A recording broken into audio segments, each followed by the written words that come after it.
सदगुरु की खोज करो। तो एक मीरा जी के घट में कि कल श्याम कुंज के दरवाजे पर प्रथम जो संत आवे तो उन्हीं को सदगुरु के रूप में स्वीकार कर लेना।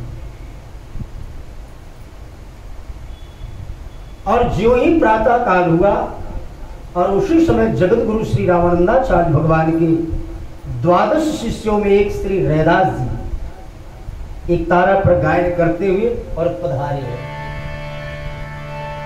प्रभु जी तुम चंदन हम पान।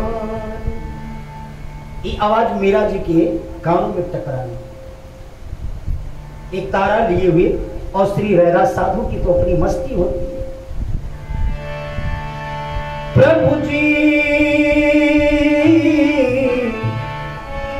तुम चंदन हम पान, तुम चंदन हम पान। मीरा जी ने कहा कि ये दिव्य आवाज ये किधर से आ रही है। और ज्यों ही दरवाजा खोला तो श्री भक्त रैदास जी खड़े मंद मंद मुस्कुराते। पदार्पण हुआ और श्री दूधाराम जी के द्वारा इनका स्वागत किया गया। राजमहल जिस कक्ष में श्री योगी गुरु निवृत्तिनाथ जी का आसन दिया गया था उसी कक्ष में श्री रैदास जी को आसन दिया गया। मीरा जी को भी पता लगा तो श्री भक्तवती मीरा जी रैदास जी को चरणों में उपस्थित हुई, प्रणाम किया। देखो पारखी को कोई पारखी ही समझ सकता है। हीरा गिरा बाजार में कोई सुंदर हीरा हो और हीरा को पहचान करने वाले हीरा को तो कोई जौहरी ही पहचानेगा। और किसी आम व्यक्ति को हीरा दे दो हाथ में तो समझेगा कोई एक कांच का टुकड़ा है। तो मीरा कौन है? अब तक परिवार वाले श्री दूधाराम जी को तो समझ रहे ये बिटिया मीरा साधारण नहीं है, लेकिन और जो परिवार वाले समझते कि पता नहीं छोड़ी दिन भर सुबह से शाम एक ठाकुर गिरधर गोपाल मिल गए हैं पत्थर की प्रतिमा और इनसे ही चिपकी रहती है। कैसे इसके घर परिवार चलेगा, कैसे आगे का जीवन चलेगा। आज तो इस घर में पीहर में है, ससुराल में जब जाएगी पता नहीं क्या क्या उलहना आएगा। जब देखो तब एक तारा लेकर के कभी गाती है, कभी नाचती है, कभी रोती है, पता नहीं किस मस्ती में रहती। हीरा को कोई जौहरी ही पहचान सकता है। और रैदास जी के सामने ज्यों ही मीरा जी बैठी, रैदास जी मुस्कुराए। राजन एक कन्या तुम्हारी पौत्री बनकर भले ही आई है, लेकिन ये तुम्हारे पूरे वंश को तरन तारण करने के लिए आई है। तुम धन्य हो। जिस परिवार में ऐसी देवी का जन्म हुआ है, सब कुल परिवार में ऐसी आत्माएं नहीं आती है। ये साधारण नहीं है, ये तो भगवान के द्वारा भेजे हुए सभी जीवों पर कल्याण करने के लिए ये पधारी है। आप धन्य। मीरा जी ने कहा कि भगवान मेरी इच्छा है कि आपकी शरण में मैं शरणागत होना चाहती हूं। सुपात्र को देखकर जितने सदगुरु को प्रसन्न, अगर कोई सदगुरु को सच्चा सुपात्र मिल जाए, सदगुरु भी एक सच्चे सुपात्र की खोज करते हैं। भाई कोई घड़ा हो, अमृत ही क्यों न हो, और घड़ा भरा हो और ऊपर कितना भी उसमें अमृत डाला जाओ तो सब ऊपर ऊपर निकल जाएगा। अच्छा पत्तल हो, गहरा पात्र नहीं हो, और किसी पत्तल में आप रस डालो तो सब बिखर जाएगा। रस को लेने के लिए गहरा पात्र चाहिए। तो एक सदगुरु भी सुपात्र पात्र की खोज करते हैं। और जब सच्चे मीरा, कबीर, तुलसी, रैदास सरीखे के जब सच्चे सुपात्र मिल जाते हैं तो सदगुरु को भी जितनी प्रसन्नता होती है। आज रैदास जी को लगा कि सही सुपात्र मेरे सामने बैठा है। मीरा जी ने कहा कि भगवान क्या आप मुझे शरणागत करेंगे? हाँ हाँ, क्यों नहीं। और बिना विचारे श्री रैदास जी ने मीरा जी को शरणागत किया। गले में कंठी बांधी, ललाट पर तिलक दिया, बाहों पर छाप दिया, कान में मंत्र सुनाया, राम मंत्र, और फिर एक नाम दिया।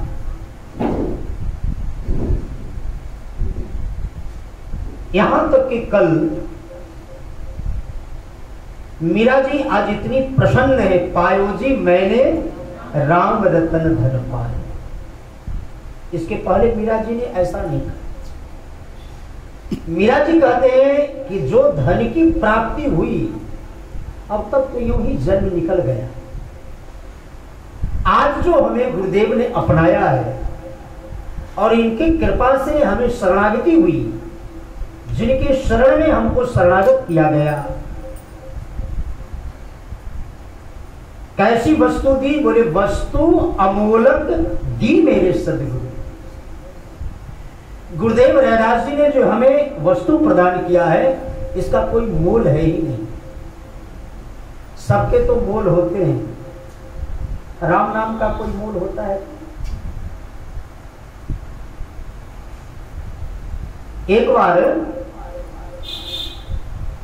किसी गांव में दो भाई रहते थे। तो एक भगवत विमुख थे, एक भगवान का परम भक्त। नित्य घर पर सत्संग, अगर घर पर ना हो तो कोई आ जाए, जाकर के भजन कीर्तन सत्संग में ही मन बीतता। लेकिन उनके मन में इच्छा हुई कि हमारा जो ये अनुज है, इसका कल्याण कैसे होगा। ये बात मैं कह रहा हूं राम नाम की कीमत। लोग कहते हैं हम राम नाम क्यों ले, भगवान का नाम। एक बार भी तुलसी जाके मुखनते धोखे निकसव नाम, धोखे से भी अगर राम नाम, भगवान का नाम उच्चारण हो गया तो इस नाम का कितना बड़ा महिमा है, इससे स्पष्ट हो जाएगा। तो बड़े भाई, बड़े भगवान का भजन करने वाले, तब तक एक महात्मा आए गांव में, सत्संग हुआ, बड़ा आनंद आया। महात्मा से कहे भगवान एक निवेदन है। हाँ बताओ, क्या आप मेरे घर पर आ सकते हैं? मैं चाहता हूं कि आज मेरे घर पर आप प्रसाद देंगे, क्या ऐसी कृपा आपकी होगी? संत हृदय नवनीत समाना, संत कहते ही उसे हैं। संत की क्या परिभाषा है? संत का सबसे सूक्ष्म परिभाषा है, बहुत लंबा चौड़ा जानने की जरूरत नहीं है। संत का एक शब्द में संत को पहचानना हो तो कौन संत है? एक शब्द में संत की परिभाषा है सरल चित्त, जिसका चित्त सरल हो गए, निर्मल, किसी के प्रति कोई कुभाव नहीं, सबके प्रति समान, सरल चित्त। जिसकी चित्त में सरलता हो समझ जाओ ये संत है, बिल्कुल सरल। तो संत हृदय नवनीत समाना। वो भक्तराज ने कहा कि भगवान आज मेरे घर पर प्रसाद ग्रहण स्वीकार कर लेंगे? महात्मा ने कहा हाँ, लेकिन मेरे साथ टोलियां हैं, कई संत लोग हैं। बोले ठीक है, सबकी व्यवस्था हो। एक प्रार्थना है, बताओ, शरीर का एक छोटा भाई है, न तो भगवान का भजन करता, न सत्संग, विरोध करता। कोई कथा का आयोजन करो, कोई सत्संग करो तो आओ उसका विरोध करता, उसका कल्याण कैसे होगा? संत और भक्त कभी का अहित करने वाला का भी वो कल्याण ही चाहते। ये तो साधु पुरुष का लक्षण है, भक्त का लक्षण। उनको डंडा भी मारो, गालियां भी सुनाओ, फिर भी तुम्हारा वो हृदय से ऐसा नहीं देंगे, श्राप मत दूंगा। इस जीव का कल्याण आपने सुना ना, वो बुढ़िया माता ने श्री माधवदास जी के मुख पर गंदा होतन मारी, फेंक करके, चोट भी लगी होगी, लेकिन महात्मा ने कैसे कहता है ये साधु होते, कभी किसी का अहित नहीं चाहते। महाराज इसका कैसे कल्याण होगा? ठीक, कल जब मैं तुम्हारे घर पर चलूं प्रसाद पाने, तो ऐसे नहीं, खूब व्यवस्था करो, बाजे गाजे बैंड बाजे नाम संकीर्तन और करते हुए, और फिर हम संतों की टोलियां लेकर तुम्हारे घर पर पहुंचे। ये तो हो जाएगा महाराज। कीर्तन मंडली वाले आए और सब संकीर्तन करते हुए हरि बोल हरि बोल हरि बोल हरि बोल हरि बोल हरि बोल हरि बोल हरि बोल, गाइए सब, हरि बोल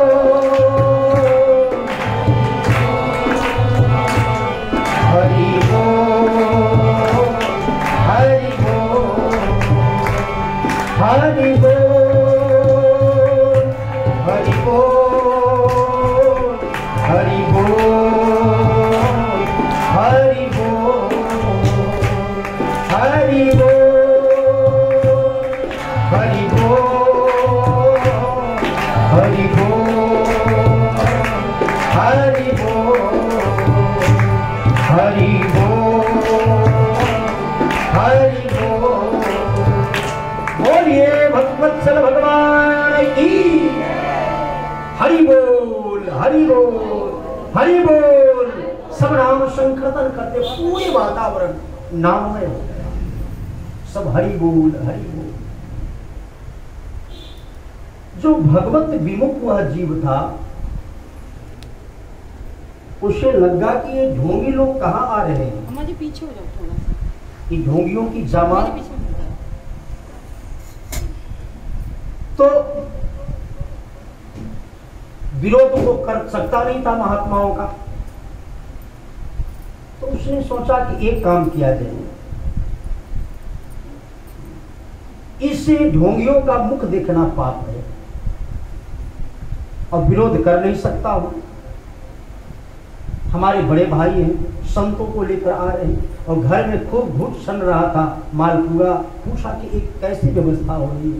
बोले आज तुम्हारे घर में भंडारा है, सब महात्मा लोग आने वाले हैं। अच्छा, तो उसने एक कमरे में अपने को बंद कर लिया, अंदर से सांकर लगा ली, सोचा कि चलो ये ढोंगी लोग चले जाएंगे, कितना देर रहे, 2 घंटा 4 घंटा क्यों विवाद करूं, अपने को बंद कर लिया। महात्मा आए, संकीर्तन हो रहा था। महात्मा ने पूछा कहाँ रहता है, कहाँ है? तो बड़े भाई ने कहा जो भगवान के भक्त महाराज इसी कमरे में बंद है। अच्छा, इसी कमरे में? ठीक है, ऐसा करो पहले भंडारा हो जाए।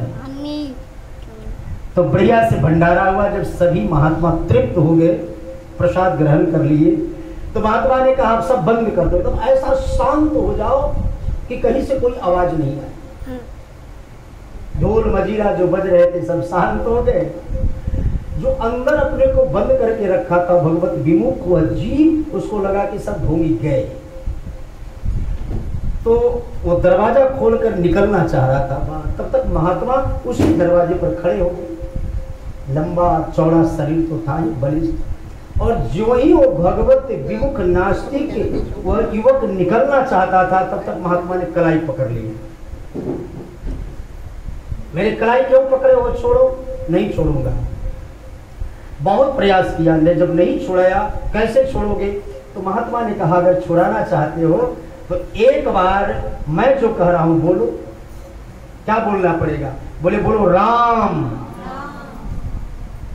महात्मा ने कहा वो जो भगवत विमुख युवक था, बोले सब तो बोल सकता हूं, लेकिन जो तुम कह रहे हो नहीं बोलूंगा। इसको छोड़कर तो जो कहो मैं बोलने को तैयार हूं, लेकिन जो तुम कह रहे हो इसको मैं नहीं बोल सकता। नहीं बोलोगे तो ठीक है, खड़े रहो। अब 2 घंटे 3 घंटे 4 घंटे हो गए। उसे लगा कि तो बलिष्ठ महात्मा है, छोड़ने वाला तो है नहीं। और अपने इतना बल नहीं कि इससे छुड़ा सको। चलो कोई बात नहीं, यहाँ कोई है भी नहीं और एक ही बार का केवल काम है। एक बार बोले, एक बार बोल दूंगा, तुम जो बोल रहे हो तो हाथ छोड़ दोगे। महात्मा ने कहा बस बस बेटा, एक ही बार की जरूरत है, तो एक बार बोल दो जो मैं कह रहा हूं। क्या बोलूं? राम।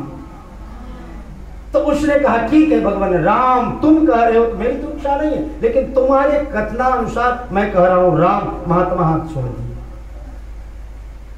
जब वह जाने लगा, देखो कोई महात्मा मंत्र तो बहुत छोटा होता है लेकिन उसमें गुण बहुत बड़े होते हैं। तो महात्मा बोले कि बेटा जा तो रहे हो, एक बात सुनते जाओ। हाँ बताओ। मेरे कहने पर जो तुमने एक बार राम बोले हो, भविष्य में कभी भी इस राम नाम का कोई कितना भी कीमत दे, मूल्य दे, इसको बेचना मत। अब उस युवक को लगा कि ये महात्मा कौन सा हमें वस्तु दिया है, हीरा मोती।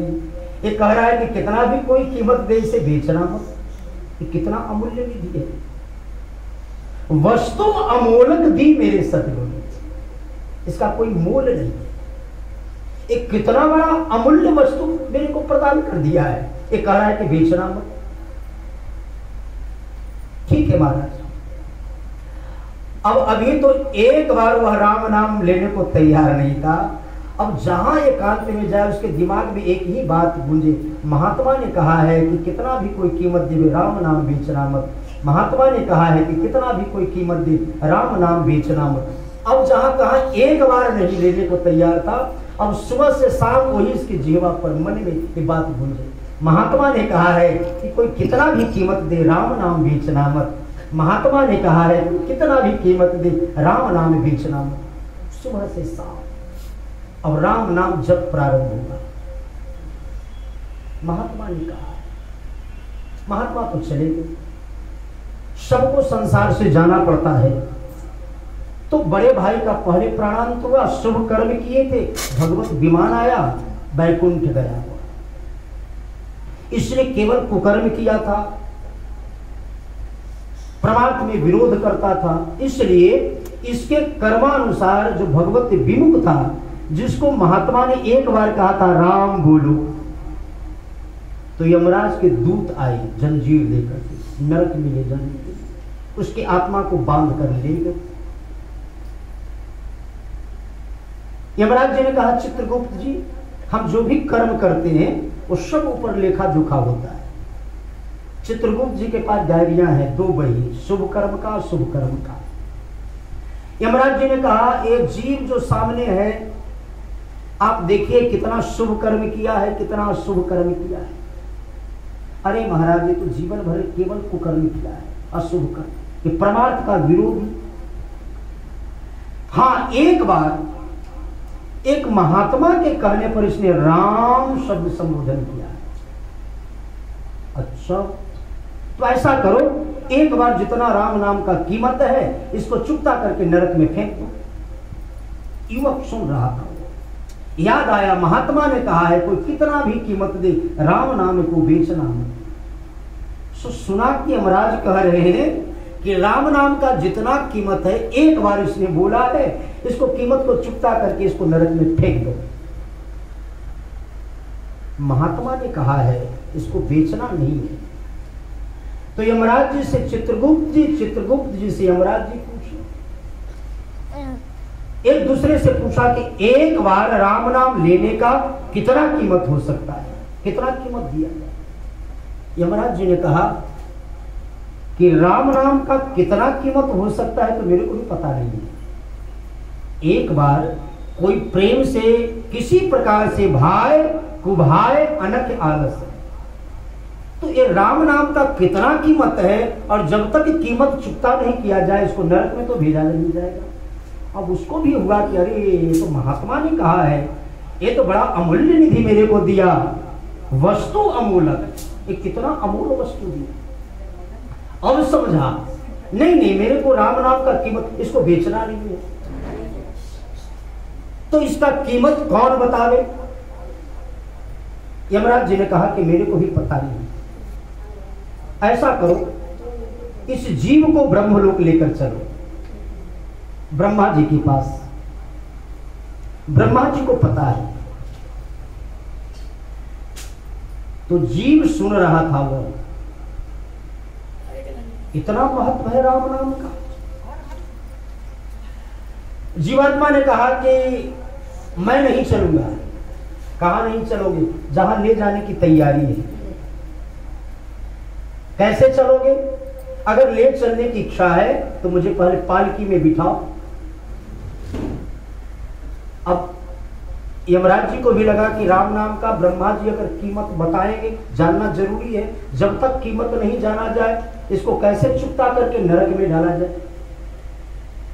तो पालकी में बिठा दिया गया उस जीवात्मा को। अब तो चलो। जीवात्मा ने कहा कि अगर ले चलना चाहते हो तो मेरी पालकी का दोनों कहार बन जाओ। एक तरफ चित्रगुप्त जी और एक तरफ यमराज, दोनों कंधा लगाए और दोनों उस पालकी को लेकर के और ब्रह्मलोक पहुंचे ब्रह्मा जी के पास। लोक पितामह जय हो। लोक पितामह ने कहा कि कहो कैसे आए हो? आपकी बनाई हुई सृष्टि का यह जीव है। जीवन में एक बार भाव से नहीं, एक महात्मा के कहने पर इसने राम बोला, जीवन भर कुकर्म किया है। तो जब तक उस राम नाम का कितना कीमत है, उस राम नाम का कीमत को इसको विचारा है कि चुकता करके इसको नरक में फेंक दिया जाए। आपके पास इसीलिए इस जीव को लेकर आया हूं कि राम नाम का कितना कीमत दिया है। ब्रह्मा जी ने कहा यमराज, राम नाम का कितना कीमत है तो मेरे को भी पता नहीं है। अब उस जीव को लगा कि महात्मा ने कैसा वस्तु अमूल्य दी मेरी, ये तो ब्रह्मा को भी पता नहीं है। इसका मतलब बहुत अमूल्य वस्तु दिया है। अब तो मैं कि मेरे को राम नाम को बेचना नहीं। और रट लगाया। महात्मा ने कहा है कोई कितना भी कीमत दे, राम नाम बेचना मत, राम नाम बेचना मत। अब फिर रट शुरू हुआ। अच्छा महाराज कौन बताए? एक काम करो, देवराज इंद्र के पास चलो। वो तो देवताओं के राजा हैं, शायद उनके पास समाधान हो। जीव ने कहा अब कहां ले चलना चाह रहे हो?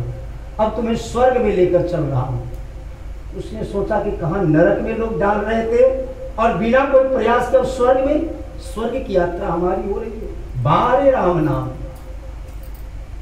तो जीव ने कहा नहीं, मेरे को स्वर्ग में नहीं जाना है। कैसे चलोगे? अगर ले चलना चाहते हो तो ब्रह्मा भी हमारे कहार बने, पालकी उठाए, फिर मैं चलूं। अब ब्रह्मा जी को भी राम नाम का कीमत जानना था, इसलिए वो भी पालकी में कंधा लगाए और सभी लोग उस जीव को पालकी में बिठा करके स्वर्ग लोक में आए देवराज इंद्र के पास। कहिए पितामह, अरे पूछो मत, एक समस्या का समाधान करो। क्या समस्या है? ये हमारी बनाई हुई सृष्टि का एक जीव है।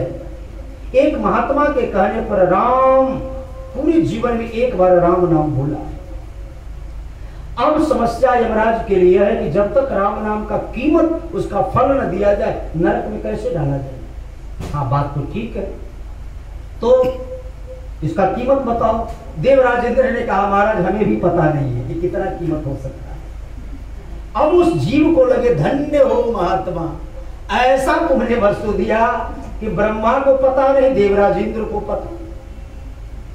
अब कहां चला जाए? ऐसा करो, तुम पुनि राम, राम दिन राति, भगवान देवादिदेव महादेव भोले बाबा निरंतर राम नाम जप करते। इनसे बढ़िया जानने वाला कोई नहीं है। कैलाश लेकर चले। जीव ने कहा अब कहां लेकर चल रहे हो? अब स्वर्ग से कैलाश तुम्हें चलना है। अच्छा कैलाश लेकर चलोगे? हाँ। बोले ठीक है चलूंगा, लेकिन यह देवराज इंद्र जो स्वर्ग का मालिक है, यह भी मेरा पालकी का कहार बने, पालकी उठाए तो चलो। और सबको राम नाम कीमत जानने का लोभ था, इसलिए देवराज इंद्र भी उस जीव के पालकी के कहार बन गए। सब पालकी को लेकर सारे देवता देवाधिदेव महादेव के पास पहुंचे और आकर के सब जय घोष किया, बोलिए बाबा विश्वनाथ की। सब कैलाश में आकर जय घोष किया। 87,000 वर्षों की जो समाधि में बाबा बैठे थे, नेत्र खोला, कहिए ये सभी देवता क्यों आए हो, क्या समस्या है? सुनाया गया। भगवान भोलेनाथ ने कहा कि राम नाम जब तो मैं करता हूं, राम नाम वरानने सहस्त्र तुल्यम। हे देवी, भगवती पार्वती को भी इसका सिद्धांत सुनाता हूं, लेकिन जब तो करता हूं, लेकिन एक राम नाम का कितना कीमत फल है मेरे को भी पता नहीं है। अब उस जीव को लगा कि भोले बाबा भी असमर्थ है, तो इसका कीमत कैसे समझा जाए, कौन बताए? भोले बाबा ने कहा ऐसा करो, जिसका नाम है उसी नामी भगवान के पास अब चलो, ये झंझट हटाओ।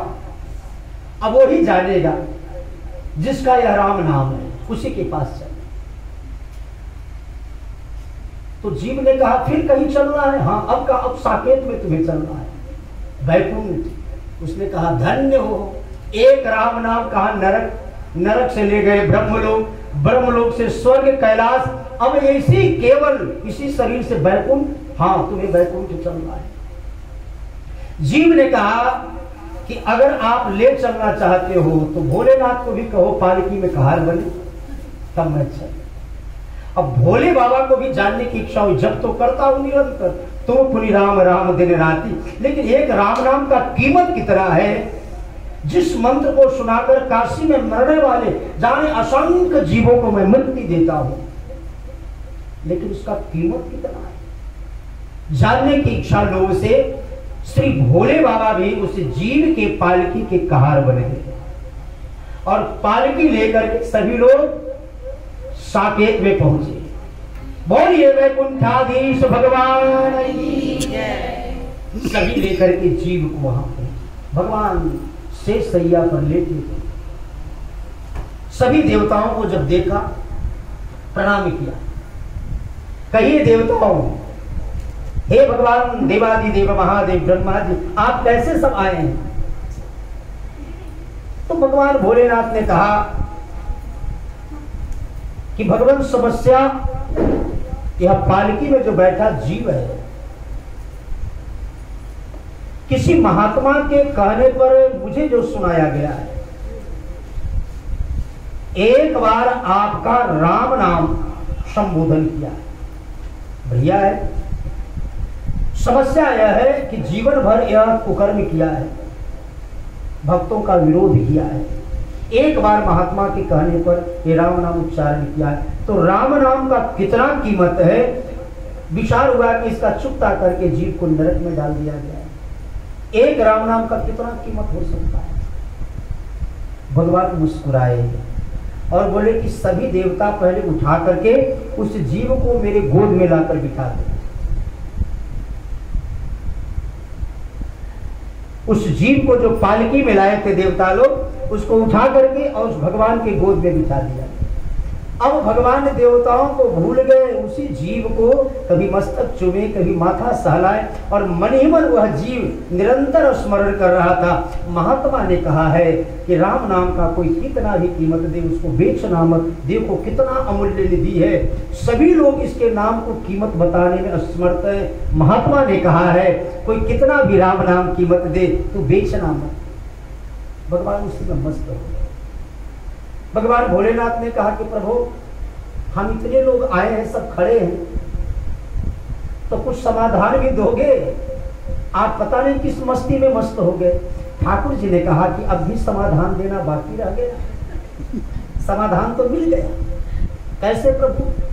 सब जीव हमारे गोद में बैठने के अधिकारी नहीं है, सबको मैं अपने गोद में नहीं बिठाता हूं। इसका आशय यह है कि कि महात्मा तो कोई सदगुरु वस्तु अमूलक दी मेरे सदगुरु, कोई सदगुरु महात्मा एक बार राम नाम सुनाते तो, लेकिन इस जीव ने जो चिंतन किया है, महात्मा ने कहा है कि कोई कितना भी कीमत दे राम नाम बेचना मत, महात्मा ने कहा है। और राम नाम का चिंतन करते करते ये स्थिति हुआ है कि जितना सन्मुख हो जीव मोहि जबहि जन्म कोटि अघना सहित, इसके सारे पाप मिट गए और राम नाम स्मरण मात्र से, चिंतन मात्र से सारे पाप धूमिल हो गए। इसका कीमत यही है कि वह जीव मेरे गोद में बैठने का परम अधिकारी हो जाता है। यह राम नाम का कीमत है। तो इस राम नाम का ऐसा अमूल्य निधि श्री मीरा जी कहती हैं कि वस्तु अमूलक दी मेरे सपने। आज मीरा जी इसी मस्ती में डूबी है। कितना अमूल्य निधि मेरे गंभीर ने दिया है जिसका कोई मूल्य नहीं।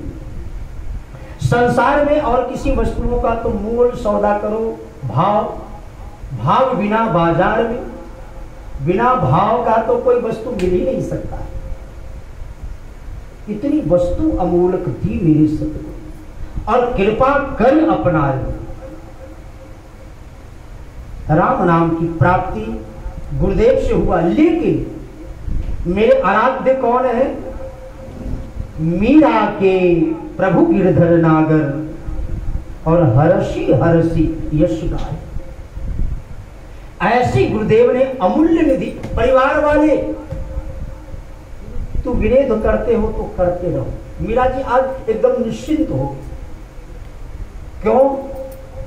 इसलिए कि खर्चे न खूटे कोई चोर न लूटे। इस मीरा कहलाने वाले जो शरीर है, जिस शरीर को लोगों ने मीरा नाम रखा है, मीरा नाम की संज्ञा दिया है, भले ही इसको कोई भी प्रताड़ना करे, कष्ट करे, कुछ भी बाधा पहुंचाए, लेकिन गुरुदेव ने जो मेरे को दिया है ये खर्चे न फूटे, न कोई चोर न लेते, इसको कोई बांट नहीं सकता, बल्कि दिन दिन बढ़त सवाई। मीरा जी ऐसे अमूल्य निधि को प्राप्त करके और बहुत प्रसन्न हुई। श्री रैदास जी विदा हुए, 2 दिन रह करके और विदा हुए। लेकिन जो एक तारा लेकर आए थे श्री मीरा जी के लिए रैदास जी, वो मीरा जी को ही छोड़कर और मेड़ता से काशी लौट। समय व्यतीत हुआ। एक दिन श्री दूधाराम जी लगभग 75 वर्ष के हो गए। तो दूधाराम जी अपने पुत्रों को बुलवाया। ऐसा लगा कि अब बहुत कम समय है, इसलिए थोड़े समय में अब तक जो नहीं किया हूं वो सारे शुभ कर्म कर लेना चाहिए। तो पुत्रों को बुला करके कहा कि अब ऐसा लगता है कि बहुत कम समय है। मेरे मन में 2 इच्छा है। प्रत्येक जीव के मन में जब उसको खबर हो जाता है, जानकारी लगता है कि अब बहुत कम समय है, तो सबके मन में कुछ न कुछ इच्छाएं होती हैं। दूधाराम जी ने अपने पुत्रों से कहा कि मेरे मन में अब चलते चलते 2 इच्छा है। हाँ बताइए। प्रथम यह इच्छा है कि मेरा पौत्र जयमल, वो वीरम देव जी के पुत्र थे, और मीरा जी रतन सिंह जी की पुत्री थी। ये दोनों चचेरे भाई बहन थे।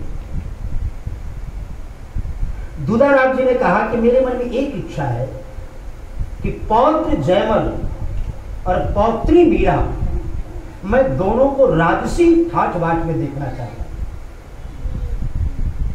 मुझे इतना भरोसा हो कि जिस परिवार में जयमल ऐसे योद्धा और मीरा ऐसे भक्तमती देवी हो, ऐसे परिवार को मैं छोड़कर आया हूं, संतोष हो। इसलिए मैं आपसे एक प्रथम मन की बात कहूं कि मैं दोनों अपने पौत्र जयमल और पौत्री मीरा को राजसी पोशाक में एक बार दर्शन करा। महल में तैयारियां हुई और श्री भक्तमती मीरा जी को केवल संगीत और भक्ति नहीं, तलवार चलाने और घुड़साल घोड़े चलाने की भी उचित शिक्षा दी गई। छत्रानी थी। युद्ध में कभी ऐसी समस्या आ जाए तो अपनी हम रक्षा कर सकें, इसकी शिक्षा दी गई, इसमें भी निपुण थी। ऐसा घोड़ा को संचालन करती थी मीरा जी। और जब तलवार लेकर जब तलवार चलाती कभी कभी, तो सभी गुणों में इनको पारंगत किया गया।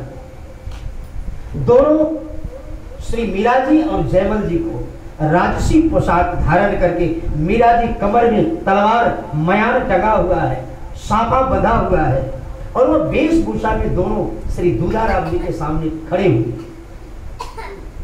दूधाराम जी अपने पौत्र और पौत्री को देकर के नेत्र सजल हो गए, दोनों को आशीर्वाद दिया। एक इच्छा और है। अब कौन सी इच्छा है? मैं चलते चलते किसी संत का दर्शन करना चाहता हूं। जीवन में कोई संत की प्राप्ति, संत का दर्शन एक बहुत दुर्लभ है। बिनु हरि कृपा मिल ही नहीं। तो दो बात है,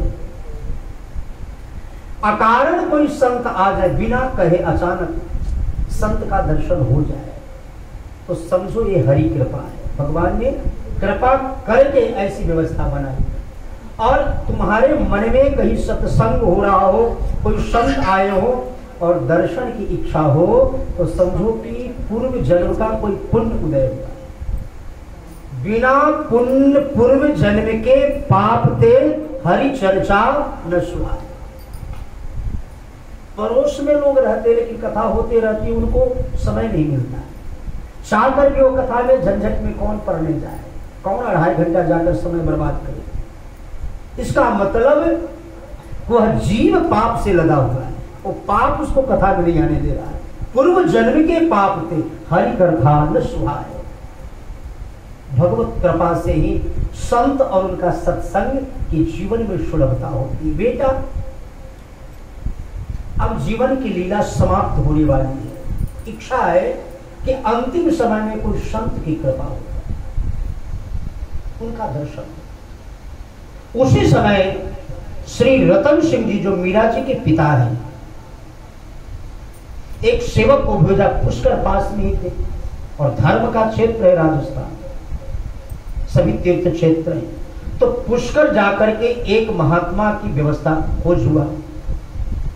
और यहां तो पुष्कर खोज करने गए थे, तब तक कि श्री दूधाराम जी के मन में विशुद्ध साधु विशुद्ध मिलही पड़ती।